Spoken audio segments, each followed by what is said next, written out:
Welcome to Martini Time. Well, you can't say I'm a chicken. Here's the chicken. So I don't really know how this talk is going to go. I never really know. And I often have a little,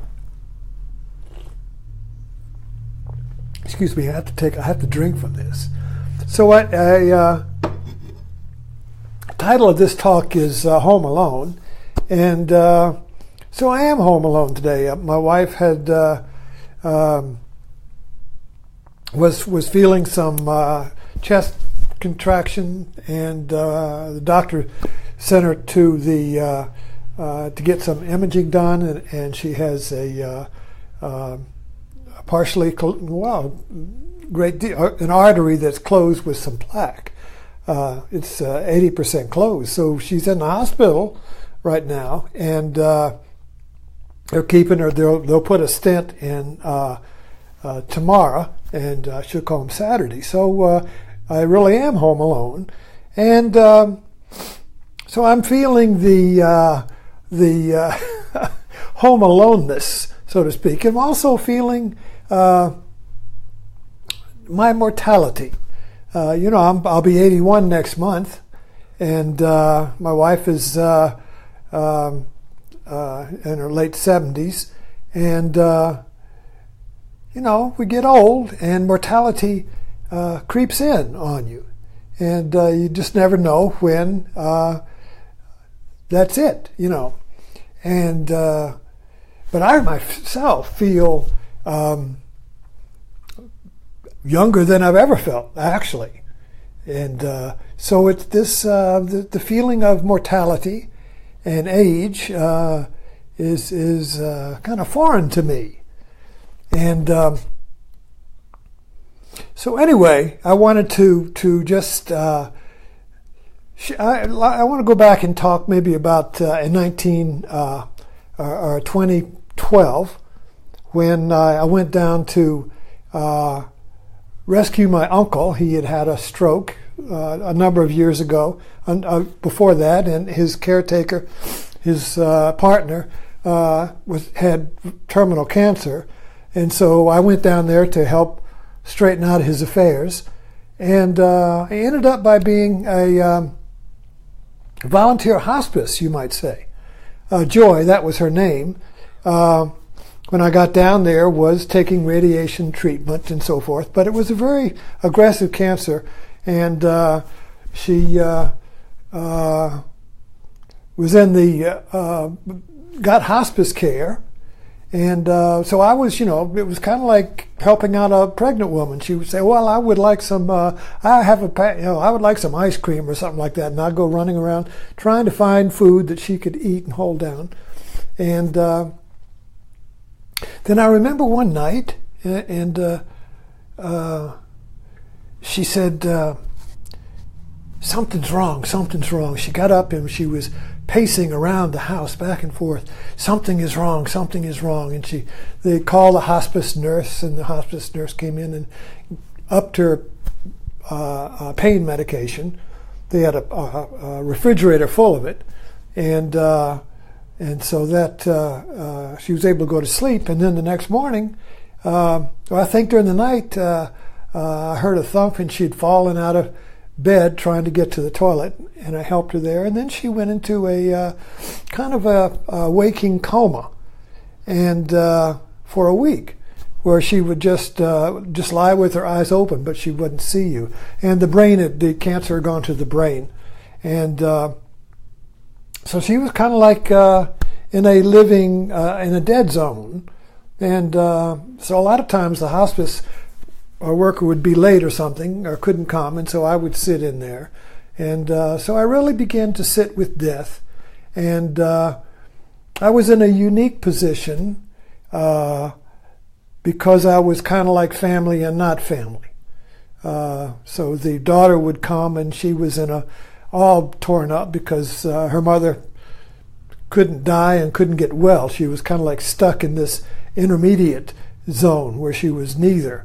And so I would sit with her, and I really felt I was, for the first time in my life, I was sitting with death and just asking death for its wisdom. And I really remember just talking to death, our death, since we all have it. We begin to die as soon as we're born. Death is life, and life is death, and we like to live with them separate. And the farther apart we can get them, it's kind of like we're like Samson pushing these two pillars of life and death apart, so they don't. But they're always trying to come in. So more than it comes. You see, our whole society is basically built around that hope, that belief, that you can keep death away. And even when people die, they fix them up so they don't even look like, they look better than they were when they were alive. You see, so even death doesn't happen when you're dead because, you look pretty good. So anyway,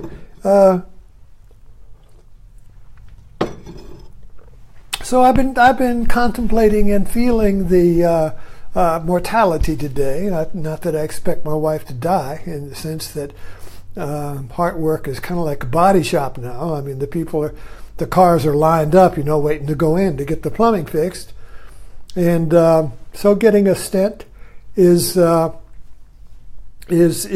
pretty much a pretty common plumbing work now. However, at the same time, suddenly I'm feeling the shadow as I get older, feeling the shadow of mortality, and I really want to go into that, because that's basically what meditation and what the spiritual journey is all about, is making friends with letting go, making friends with the unknown, making friends with the mystery and the emptiness and the not having to be somebody, not having to be in charge and control and all that.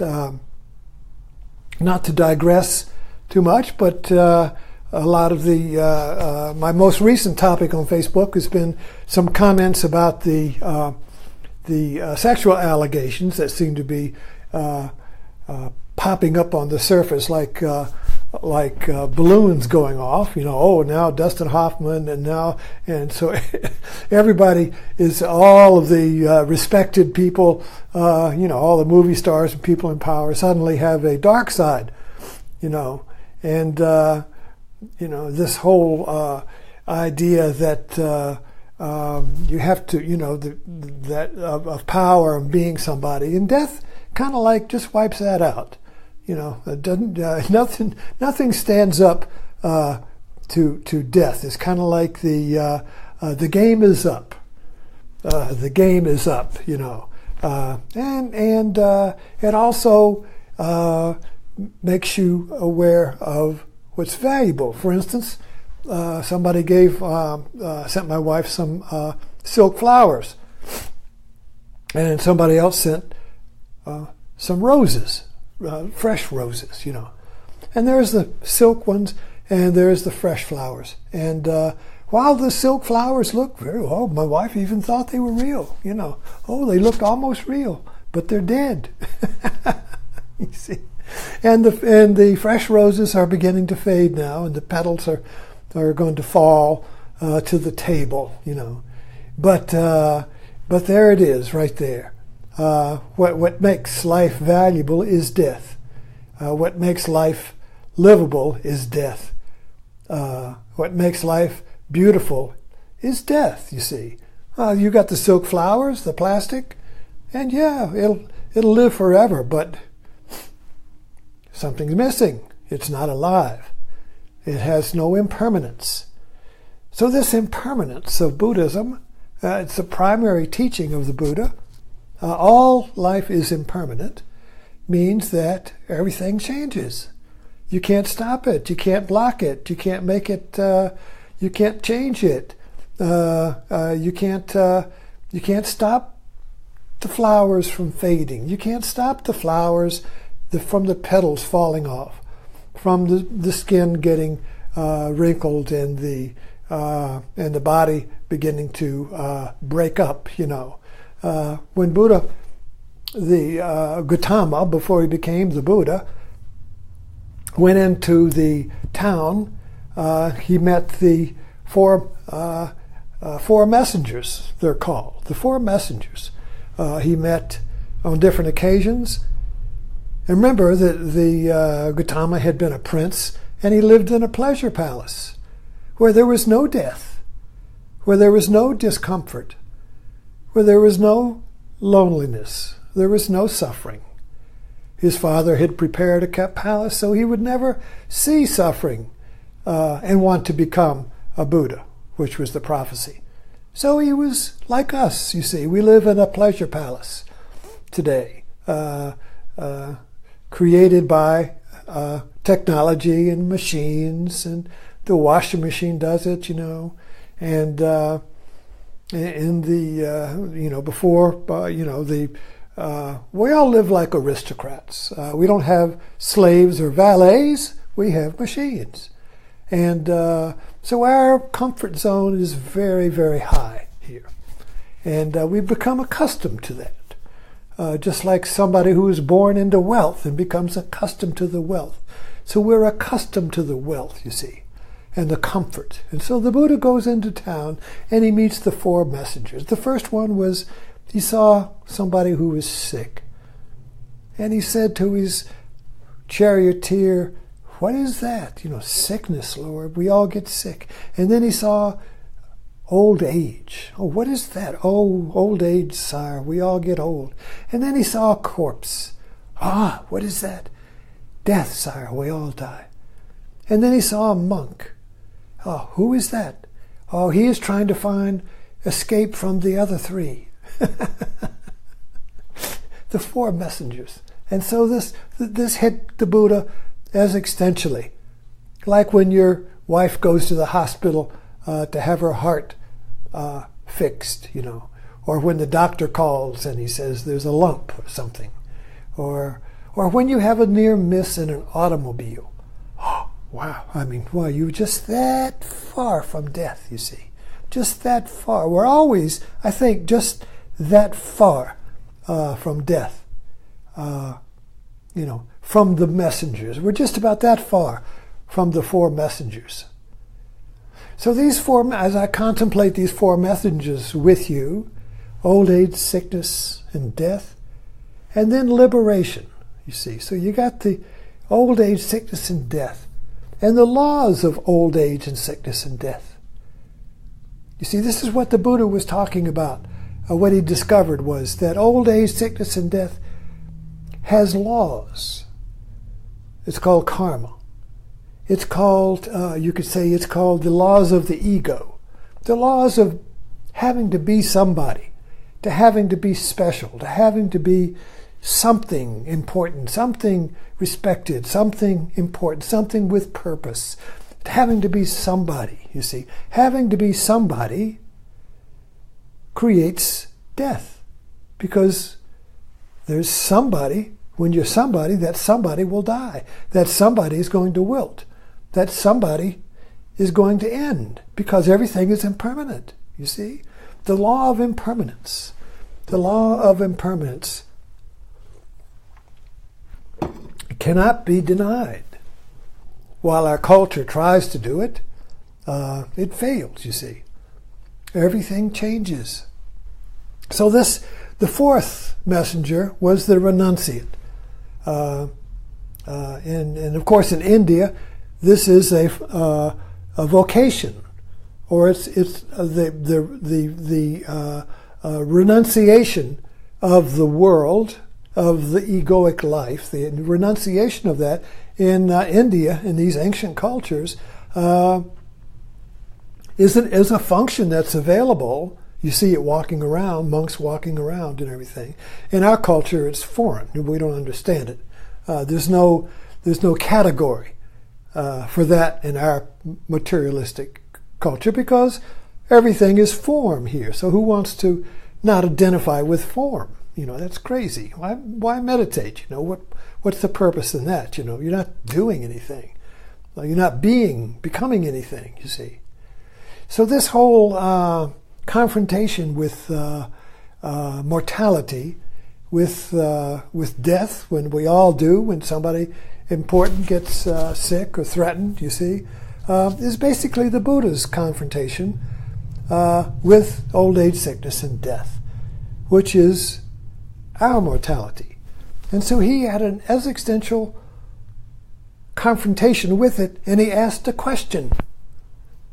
He asked a question, and the question was, what is this? Is this the truth? Is there any? What does this mean?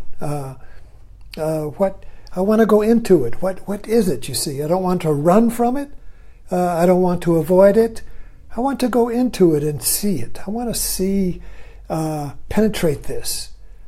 I want to know what the truth of this is, you see. And so that began and so immediately he dropped his princely role and he left for the forest and spent 7 years going through all of the yoga teachers of his day, remembering that this was 600 years before Christ, and the yoga was already 1,000 years old, and yoga is a philosophy or is a quest for union. A quest for truth, a quest for union. Yoga means union. So he began that quest, and he went through all of the different systems and found them limiting. And so he sat under a tree and said, I vow not to get up until I'm awakened, until I penetrate the truth of old age, sickness, and death.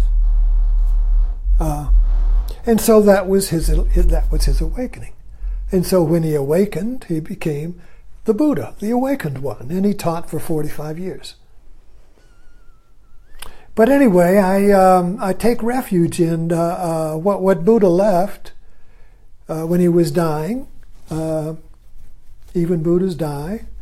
It was that he told his disciples, and he had awakened thousands and 45 years. He had awakened thousands of monks, thousands and thousands of people had become awakened and became renunciates then. And so he said, take refuge. This is what you do, he told his disciples. Take refuge in the Buddha, in your Buddha nature, in the Dharma, in the Sangha. And that's it. Three things to take refuge in. And so I take refuge in the Buddha nature. Now, what is the Buddha nature, you see? So it's not something. The Buddha nature is who you are. That is your potential. That is prior to who you think you are. So it's like the Buddha nature is the ocean that's prior to the wave. So we're all little waves on the ocean of our Buddha nature. And the Buddha nature is not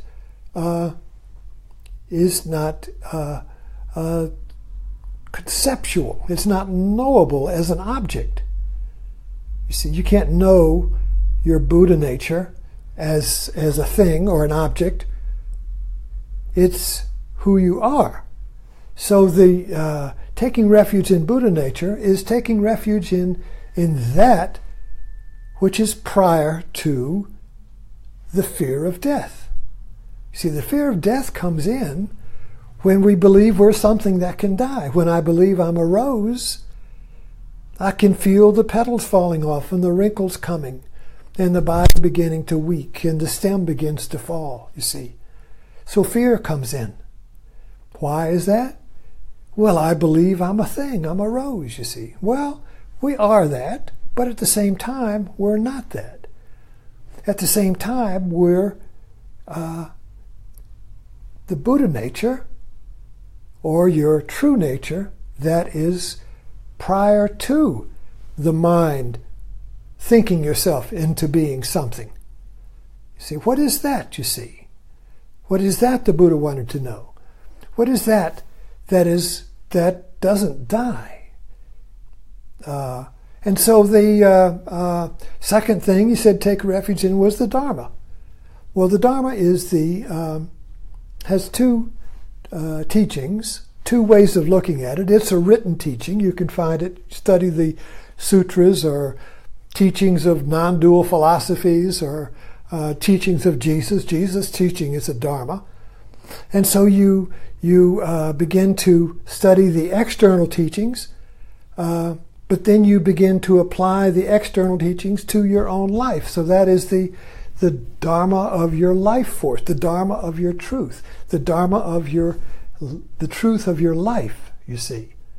So there's the truth of your life that you begin to connect with the Dharma truth of objective teachings, like the teachings of Jesus or Eckhart Tolle or the Buddha or whatever you feel you resonate with. And then the third thing we take refuge in is the Sangha. Now the Sangha, he said, was, of course, it has different ways of looking at it. It could be the company of monks, which is what happened in his day, or you begin in the company of like-minded people. People, when you go to a retreat or you join some kind of a spiritual group or something, that's a Sangha. I feel like this Facebook is our Sangha, in the sense that I take refuge here. That's what I'm doing in this talk. So I'm taking refuge in the Sangha, which is our live relationship here. And if you're listening to me, it's because we're resonating with this inquiry, with this quest, you see, for the truth that is beyond our mortality, you see. So how do we, so the Sangha then is you can create your Sangha with just two people. When I'm writing on Facebook, I create a Sangha when I resonate with somebody. And the creativity, the insight flows from that connection, you see. It's kind of like, the Sistine Chapel when God and man's finger points, that's a Sangha. That's a transmission point. That's a connection for that which is beyond our separateness, for that which is beyond our aloneness, our thingness, you see, our thingness. A thing is alone. That's the problem with being a thing. That's the problem with being something. You're alone. A thing is alone. And that's where fear comes in. That's where anxiety comes in, of being a thing that's going to die alone, you see. And since it dies, it has no meaning. What's the meaning of a rose? When you get it, oh, it's so beautiful, but then it begins to wilt and you throw it out. You see? So the ones that are wilting now and dying, I'm going to go throw them out because they're going to fall all over the place, you see. For a brief moment it had meaning, you see, but it was impermanent. So how do we transcend that impermanence? What is it that isn't impermanent? What is it that isn't impermanent? What is the one that doesn't die? What is the one that doesn't change? There has to be that one. There has to be that. There has to be something that transcends, that doesn't die, you see. So there has to be this quest, this interest, this curiosity in it, you see.